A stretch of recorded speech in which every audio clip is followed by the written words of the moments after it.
I want to start this morning by introducing our first speaker today. And I do interesting speaker intros. And I had them all written out last night and I lost them on my computer. And so that's serendipitous because I know almost all the speakers. And so Jen Seeger and I have been talking for the last year or so. And we've been going back and forth. And Jen, if you don't know about Microsoft, the first thing I know about Microsoft is 4 years ago, I watched Brian Galicia at LinkedIn show that Microsoft was doing 3x to 4x performance differentials through their social selling initiative. And then I went to another event at the Leadership Summit of the AISP and watched Microsoft give a demonstration that showed an 8x to 10x performance differential in their Dublin facility. And I said, I got to figure this out. So Jen and I started talking a year ago, and indeed, I think they keep on multiplying. And their efforts are very fascinating, and I'm very excited to invite to the stage Jen Seeger from Microsoft to kind of share the journey of what Microsoft's done, and then what are they doing, and how are they getting that multiplier effect. And I like to say, and Jen will correct me, I think Jen's the kind of one of the people, if not the person, who's kind of the strategist behind a lot of what's happening, at least part of that team that has created the magic over the last few years. And there are very few people that you talk to in the world that really understand multiplier effects and how to make them happen. And I think you're going to find out that Jen is one of them that actually understands how to make efforts multiply in today's economy. So I welcome up Jen Seeger from Microsoft. Wow, that was a nice introduction. Probably my best.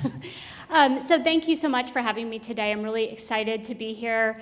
I brought the rain with me down from Seattle, so you're welcome for that. I understand you guys have had some interesting weather down here. We have as well up in Seattle. So I want to just, as Dr. Dover mentioned, I'm going to talk you through a little bit of the journey that Microsoft has been on over the last 4 or so years. Now, just for a little bit of background, I've been at Microsoft for about 12 years, and in the digital sales team now for the last 3. And really, I think there's been the most transformation has happened in the last 5 years since Satya Nadella took over as our CEO. I loved Microsoft even before that, so I'll just caveat that. It's always been an exciting company to work for. But the change that Satya brought with him when he took over as CEO is pretty massive. One of the things that he really instituted right away was this concept of growth mindset, that the way that we had been doing things isn't necessarily the right way to do things going forward. So when he took over, he really looked at every part of the organization. How were we performing? What were the areas where we were not performing? How could we improve our performance going forward to really mobilize under this cloud-first, mobile-first vision that he had for the business? One of the areas that he looked at first was the sales and marketing space. And at the time, I was actually working within the One Commercial Partner team. Microsoft has a really large ecosystem of partners around the world, and our partners were really trying to figure out how do we build a cloud business, how do we mobilize to really move our business models to perform in the cloud. And I was observing kind of this very cool transformation happening over in sales. And I was kind of looking over there going, wow, that's an interesting place to work. I might want to go do that. Because what they were doing is really saying, look, sales and marketing cannot be separate entities doing different things in every single part of the world. And I did a lot of travel, so I would go visit the French subsidiary or German subsidiary.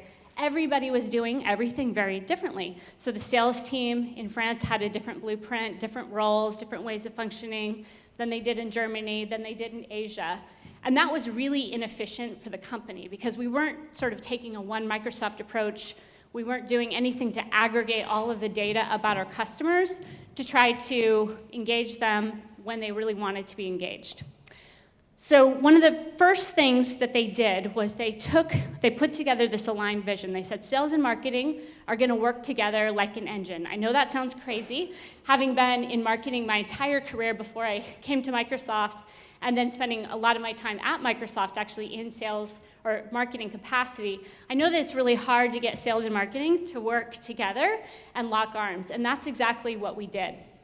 So from a marketing standpoint, one of the first things that they did was they said, all of the marketing teams are going to work together. Now that was a big deal because you had the different, we called them business groups. So you had the Windows team and the Office team and the Azure team, Dynamics, all working in their own little silos. So they brought them together. They said, we're going to formulate this global demand center team, and everyone is going to bring together all of their customer data into a common place.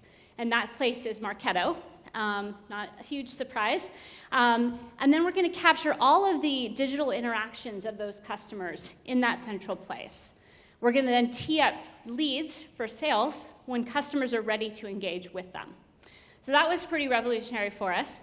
And then from a sales perspective, we said, look, we've got all of these outside sales reps.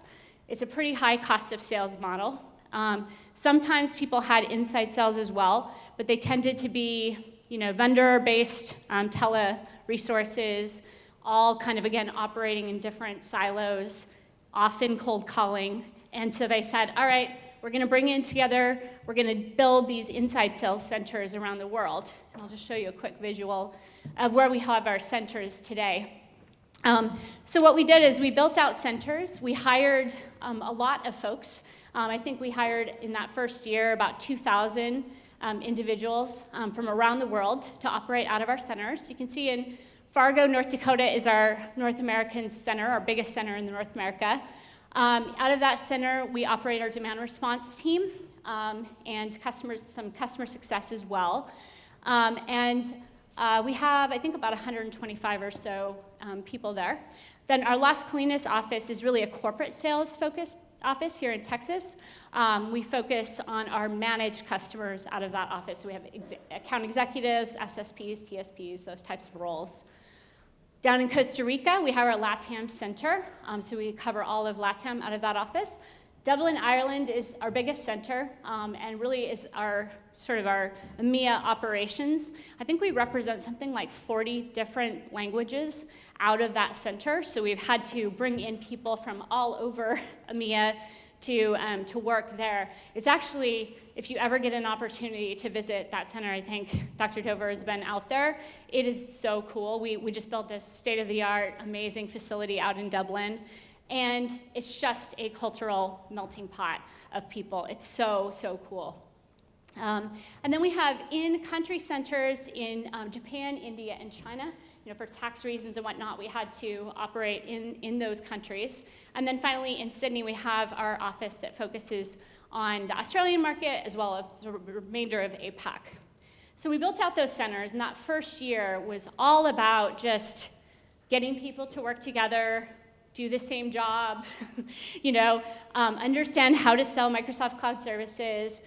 We had massive, hiring waves. So every week we would bring in new people, and we would do these new hire sort of classes where essentially people would go into a 3-week training series. They'd get trained up on all of our cloud services, how to do the job, and people still really associate themselves to those classes or training waves that we had in the early days. As we kind of proceeded forward, got everybody hired, I think one of the first challenges we really faced was that, we had so many leads. And this is, a problem that as a salesperson, you can't really complain too much about because you have leads, so you don't have to cold call, so what's your problem, right? Well, we had so many leads. So our demand response team, which is really responsible for taking all of those inbound leads, they had over 1 million leads being served up to them. And we have, again, about 350 people on that team. So you can do the math, right? That's a lot of leads. And people were complaining, it takes me 50 leads to get to a customer that's really interested, blah, blah, blah. So what we said is, look, there was the scoring model we were using was really a sort of a points-based system. So it was like 15 points for a download of a white paper, 25 points for a trial, kind of a concept.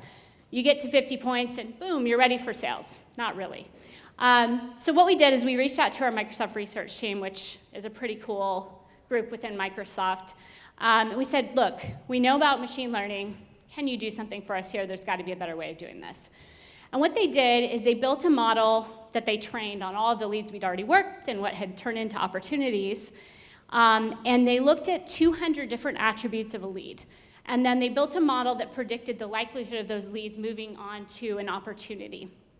And I can tell you, as I look back on the last couple of years, and what really fueled our growth, that first big boost that we had was that innovation right there. It doubled our conversion rates, and we more than doubled our revenue that year, just by prioritizing the leads that were going to the seller's queues. So we assigned a priority 1 to leads that were like trial, tend to be like trial leads or hand-raising leads. Those leads get dynamically scored all the time. So if a customer interacts with content, it automatically pops up higher in the seller's queue, and pops up higher up in their queue to follow up as well if they've already engaged that customer. So that was a pretty massive change. Another thing that we added was the implementation of bots. Now, I know bots are a pretty controversial topic right now in the industry. I'm personally a huge fan. The bot that we have is an email bot. And what it does is it taps into all of those leads. It'll reach out and say, hey, we saw that you engaged with this piece of content. Would you be interested in having a conversation with one of our sales representatives to talk more about this? And just that one little thing that we did, we were able to qualify a whole bunch of leads that were sitting there we never would have had capacity to get to. It's really interesting to kind of see the email conversations that people have with this bot. It's using conversational AI. You would not know that you're talking to a bot. I mean, most people wouldn't know. That being said, we're Microsoft, very transparent about the fact that it is a bot. It says that, in the email signature of the bots.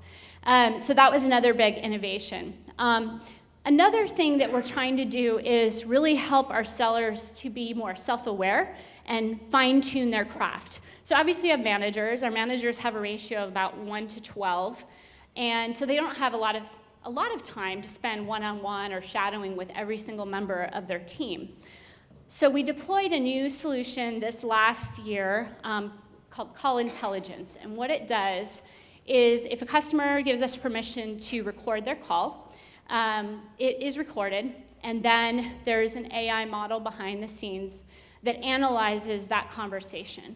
It'll then give sellers insights after the call about how much time they spent talking versus how much the customer spent talking. Did they interrupt the customer? How many times did they interrupt the customer? How many times did the customer bring up a particular keyword? Let's say one of our competitors were mentioned on the call. How many times?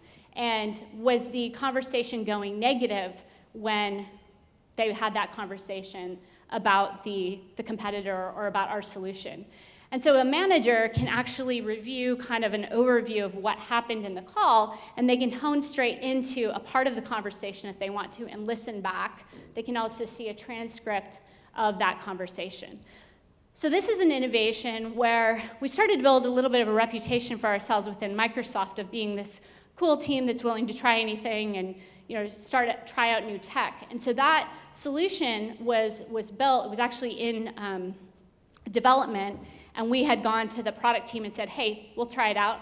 We'll give that a run for its money, and we'll give you feedback so that you can make it better before you take it to market. So we were customer zero on that product, and it was announced just a couple of months ago as being part of the dynamic solution. So it's those types of innovations that are really allowing us to be more effective, more efficient, get our sellers focused on the right things, and helping them fine-tune their craft. This next year, we are looking to be more focused on guided selling. So we're thinking a lot more about, look, a seller has only so many hours in the day. How do we make their time really efficient? Our sellers probably on average carry about 100 to 150 opportunities on their plate at any given time, and they might have 150 leads that are at some stage in progression.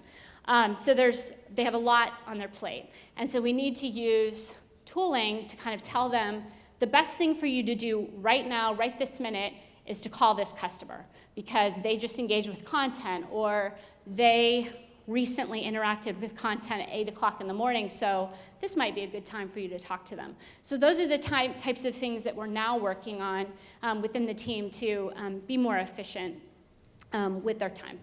So those are just a couple of kind of an overview of the types of things that we're doing within our digital sales team to be more effective. I did want to kind of think about ahead of time a little bit, what were some of the keys to success? Because there's been a lot of work over the last couple of years. We've changed a lot. We've changed our compensation model 3 times for our demand response organization. And I reflected on this ahead of time, knowing that this would be something that you guys would probably want to hear about. So the first thing is the growth mindset. And this is that we don't have it all figured out, right? We don't have it figured out today, and we constantly have to evolve and change. We have to try new things. Something that sounds really crazy one day might be the thing that massively increases our productivity tomorrow.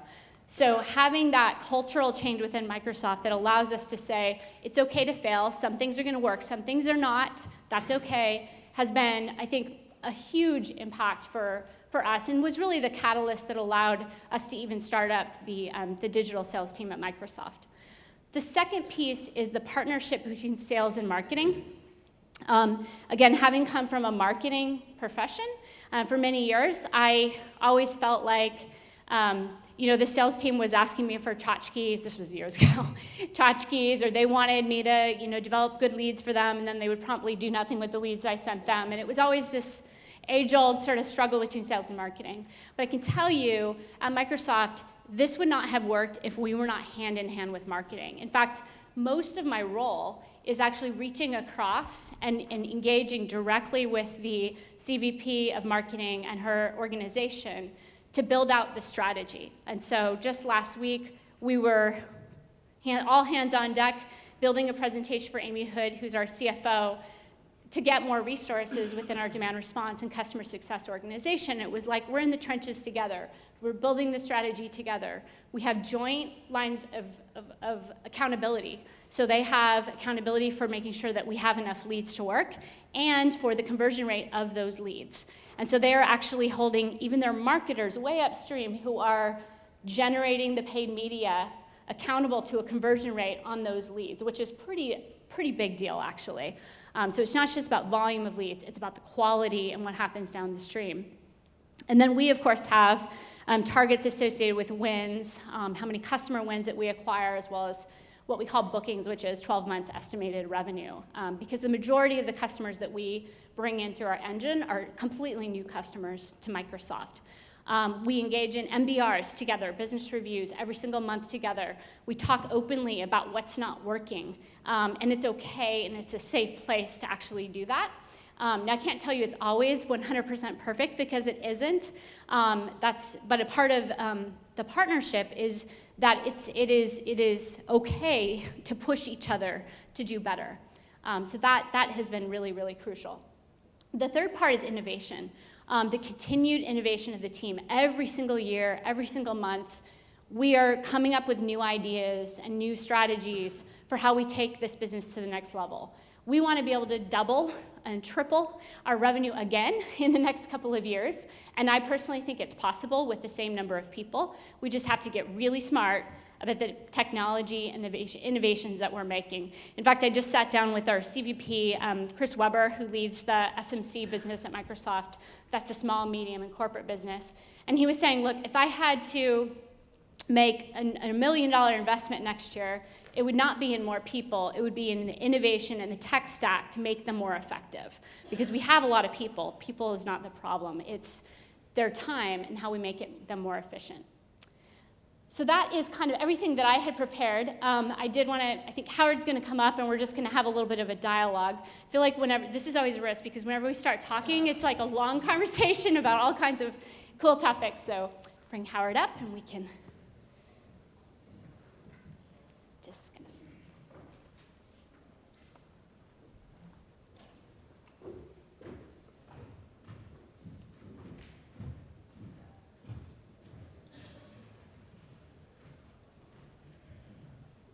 Thank you.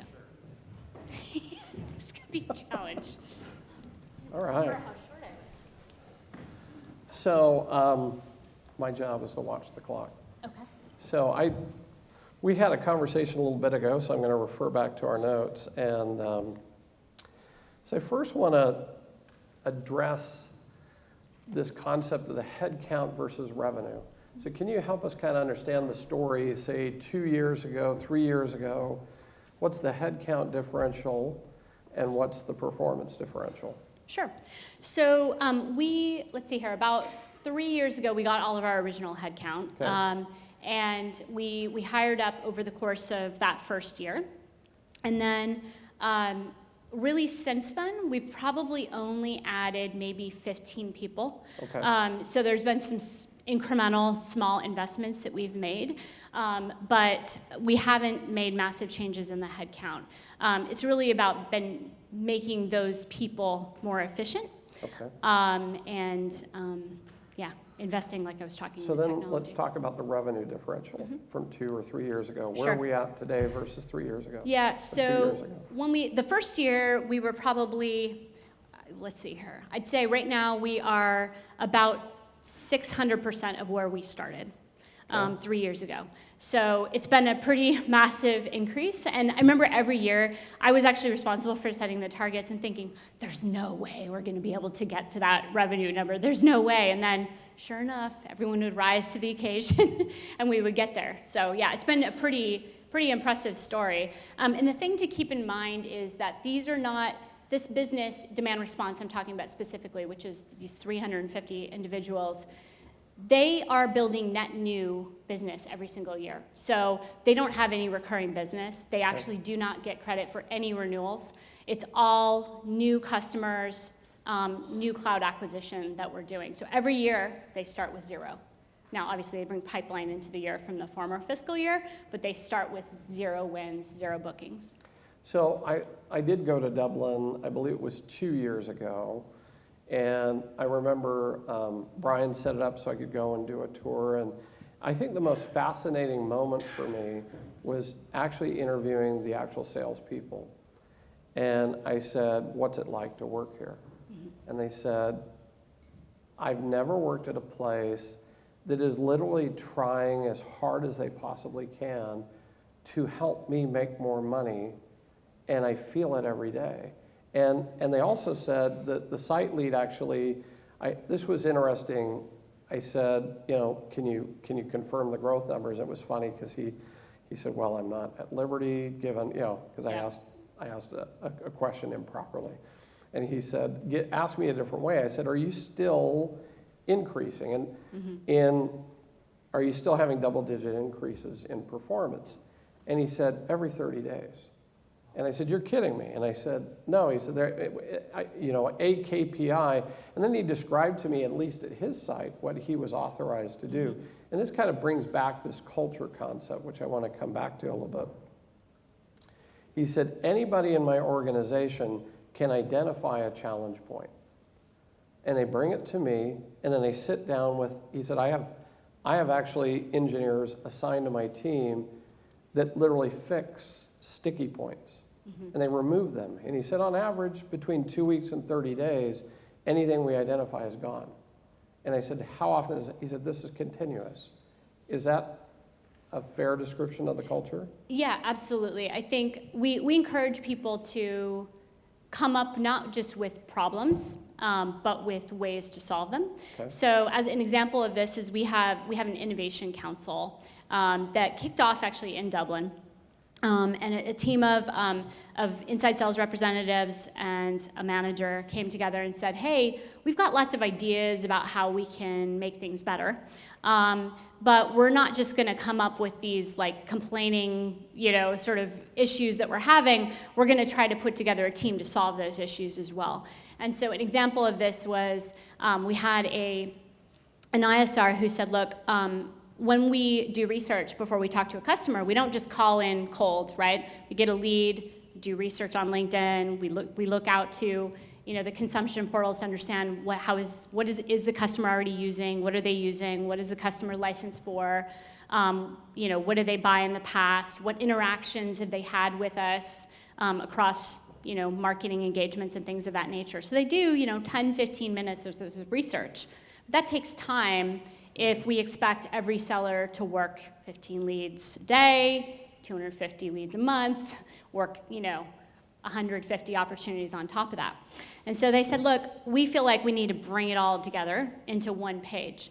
And so he built out this whole, concept. They did a hackathon project because those are pretty big at Microsoft as well. Something Satya brought in was this hackathon week where people all around the company get together and they just come up with projects. And engineers at the company will make themselves available to work on these projects. They join a project if it sounds interesting. It's a really cool initiative. So they kind of do this all the time in Dublin. And he came up with this idea, hey, I want this single pane of glass that has all of this content aggregated here and tees me up so that I can more quickly get through those leads. That idea then, he found an engineer at Microsoft who would do it for him, which he did all this on his own, which was pretty cool. And then they built up a prototype. And ultimately, it was really cool. They just launched this a couple of days ago within the demand response team, this single pane of glass. And everyone is just like, oh my God, this is amazing. This is going to save me so much time, just from an ISR taking initiative to do something different. So that's definitely part of the culture. And now we're taking that innovation council globally across the demand response team. We've got teams in each center who are now on point for committees to basically help look at these ideas, vet them, test them out before they bring them to the leadership team for funding. So you've talked a little bit earlier about the tech stack, and you and I both know that there's a lot of vendors out there, but Yes. It seems that what you're doing more is, one of the challenges in adding tech stack is the multiple screens, right? I've got 50 things to look at, and I've only got so much screen space. Once again, from that Dublin experience, I got the feel that most of the stack is ubiquitous into a single screen, that it's very limited switching around. So it's almost like we're going from point solutions with another provider, right? A dominant CRM provider, you're with point solutions. You got to add point solutions and maybe open up new apps. Whereas it sounds like you're kind of developing a ubiquitous with single screen concept. Is that a fair thing to say? Yeah. I mean, at the heart of our sales process, we have dynamics. Okay. And then we have the relationship sales solution, so the connections into LinkedIn, all together in that unified kind of place. And then in Dynamics, we then bring in all of the information about the customer's interactions. And this is something that I think is key, right? Is that we aren't reaching out to customers in a cold calling sort of, hey, you're assigned to me, I'm gonna call you up and see if you want something, kind of an idea. It's more, I'm gonna engage with the customer when they've shown us that they're interested and they're perhaps in a buying cycle. And that could be different based on different sizes of business. So in demand response, we work off of single leads of individuals at customers. And again, most of these customers would be, maybe they've never engaged with Microsoft. They could be startup customers. They don't know anyone, so they hit a contact me form or they download a white paper on a website, and then boom, they come into our team. On the corporate side, I think probably what you saw when you were in Dublin, one of the tools that our corporate sales teams use is something called Daily Recommender. Yes. And it's very cool. It's an AI propensity-based solution. And what it does for a sales executive, let's say who's assigned to 50 accounts, is it gives them information about the customers that they are responsible for and their propensity across the different clouds. So it might say, okay, you're an account executive, you have a target across clouds, you got to retire. If you're behind on your Azure number, you pop in there, you type in Azure, it's going to give you a stack ranking of all your accounts, who has the highest propensity for Azure, the lowest propensity. And then marketing has worked to help build the solution as well, and they are then taking those high propensity accounts and they are targeting with account-based marketing, looking for a surge in demand from those customers. And as soon as a surge comes in, you've got multiple individuals who are showing some type of engagement. That then pops into the sales rep as a kind of a high priority lead. But we look at it from an account level versus an individual seller level. So then that information, they can then look through, they see these are all the individuals I could or should talk to. It's got LinkedIn integration, so it shows them the people that they might want to talk to in the buying, who are in maybe the buying committee that maybe they may or may not already have relationships with. They can send emails from that solution. They can reach out and build an opportunity or create an opportunity in Dynamics from that tool. And then once they've created the opportunity, they then work out of Dynamics, or we call it MSX internally, to progress it. So we try to connect all of these tools to the extent possible, but it's not always 100% possible, and you get multiple screens going on, but it's something we're working on. So is it all technology or is it something else? Because I know in our conversations you were talking about this concept of maybe the SDR, LDR, and then handing it over to an AE and the handoff, and you've actually decided to do something maybe a little differently? That's right. So when we started in demand response, we had two different roles. We had a sales development specialist, SDS, and we had an inside sales representative. The sales development specialist was responsible for qualifying, and then if it were a really small deal, they might close it, but predominantly they would qualify and they would pass to an inside sales representative. We decided that wasn't the best model because people would burn out really fast in the SDS role. They'd say, oh, this is like, I'm just qualifying and I don't get the joy of closing any deals. It's no fun, and that they want to move on after like 6 months.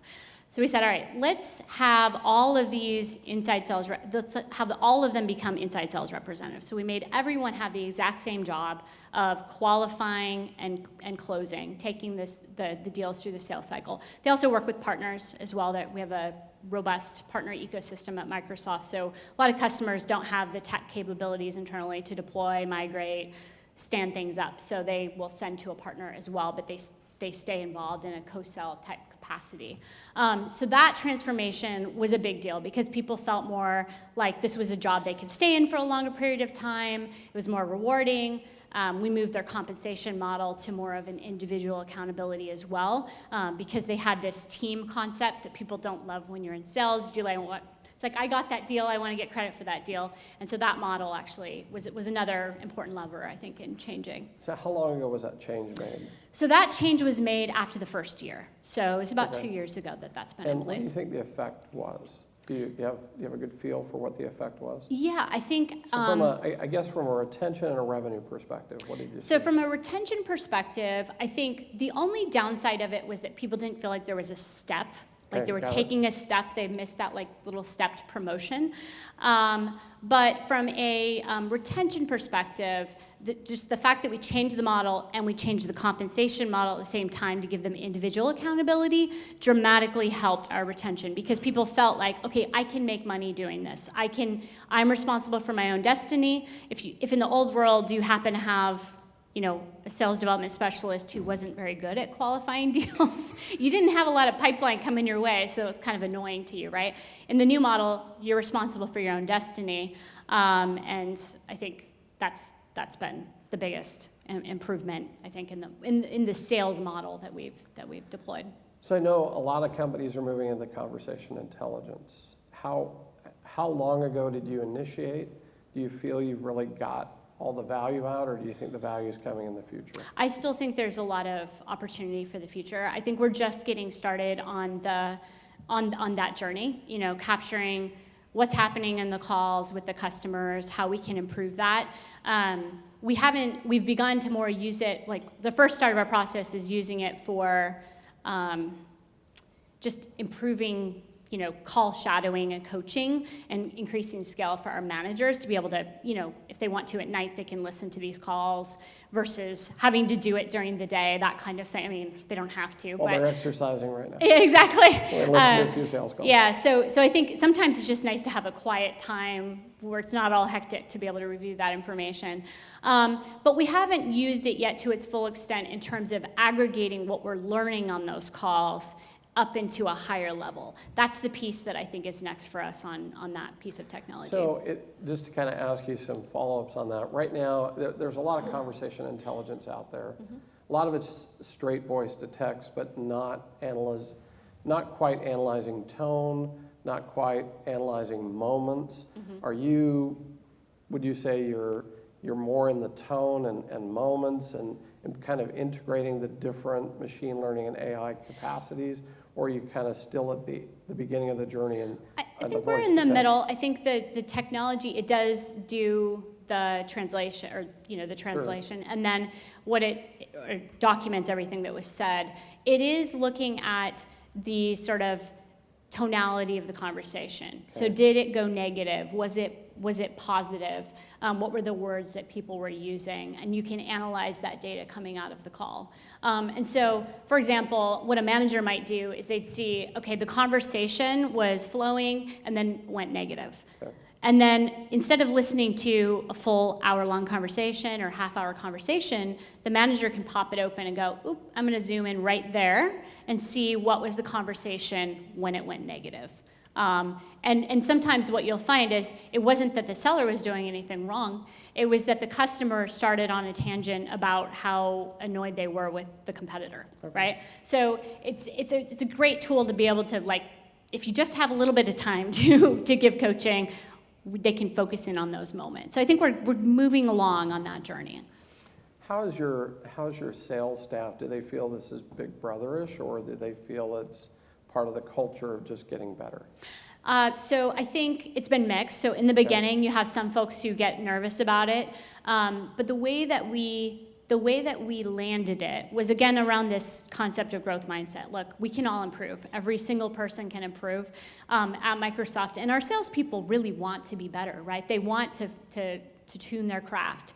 And so we said, look, we're not going to use this as a hammer. We're not going to use this it's not going to show up on your review that you had all these bad interactions on your customer conversations.